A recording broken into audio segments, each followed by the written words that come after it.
kind of major news story of the week, which I really want to hear your opinion on, is Eddie Jones in Australia.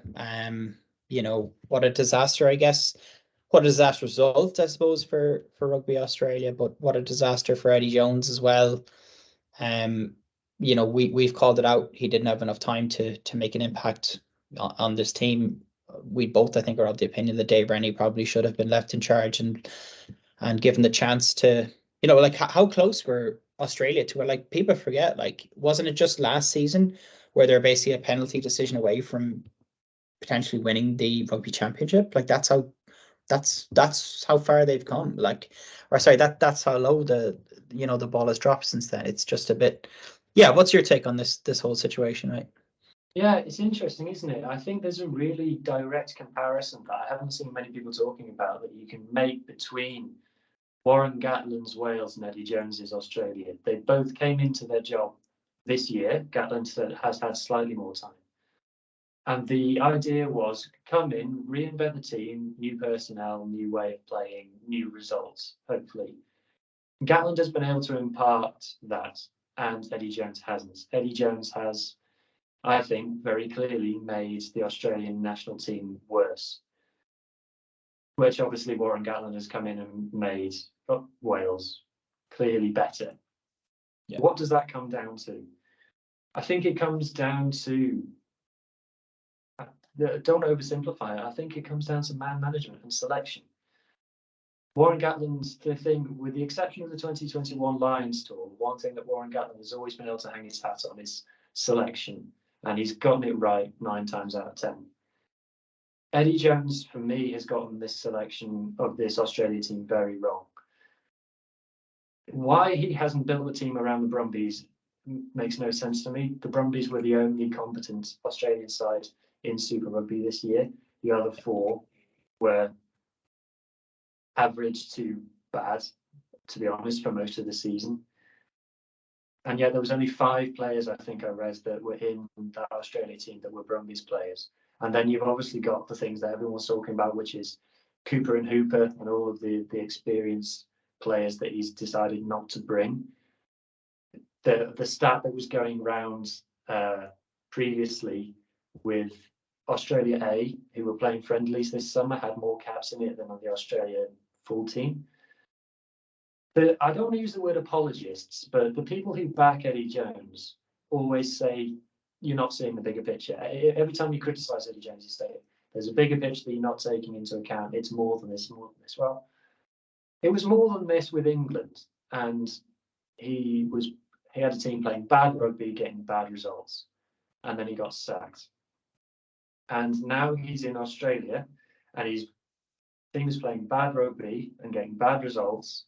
1 win in 8, is it now? It's 1 win. And that was against a Georgia side who's just drawn with Portugal. When is it not the big picture anymore? When is it like, Eddie, when are we going to start winning games here, mate? We're not. When do we stop building? When does the building happen? The phrase "don't pee on my shoes and tell me it's raining" springs to mind with Eddie Jones for me. It's, you're telling me that there's a bigger picture. You're telling me you're building for something. You're telling me you're trying something new. And watching your teams, mate, and it's going badly. It's going badly. And when is it going to stop going badly? You're saying now, with England, it was all we're building for 2023. And with Australia now, it's all we're building for 2027. International rugby is about results. And you can't just take the fans for granted like Eddie Jones has been doing. You can't just say, I'm going to serve you up this terrible rugby in the name of something bigger, and you're going to sit there and watch it while I do my thing. And Eddie Jones only cares about World Cups, and he's obsessed with him being the guy to win a World Cup for a country.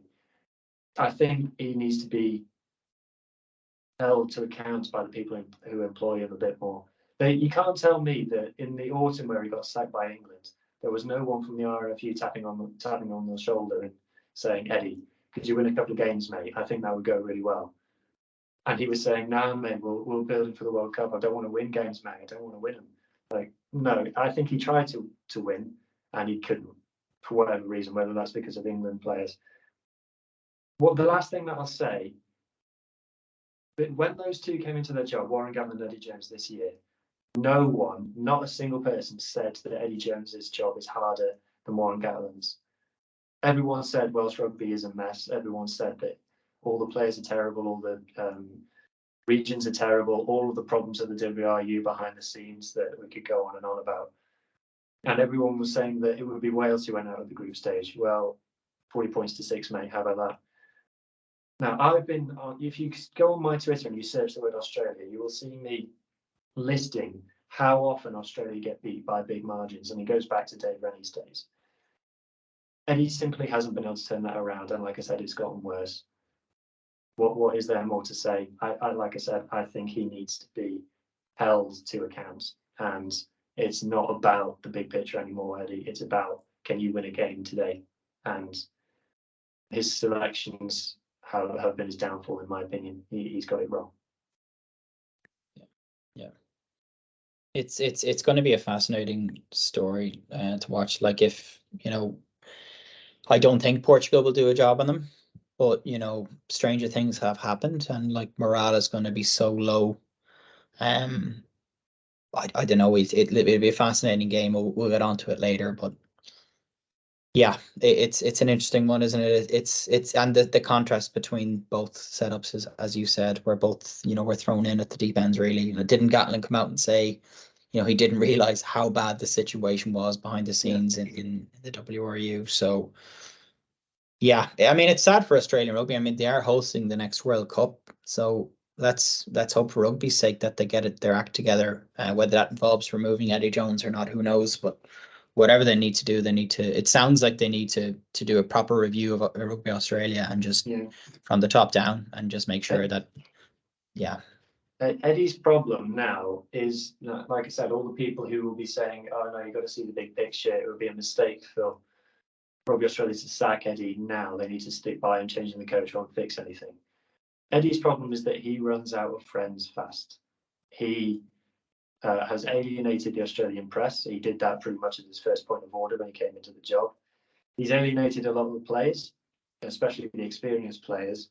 And as we saw with England, he just alienates more and more people. He's probably alienated quite a lot of fans. We know his coaching turnover with his assistant coaches is remarkably high. Like I suspect Eddie will run out of friends very quickly.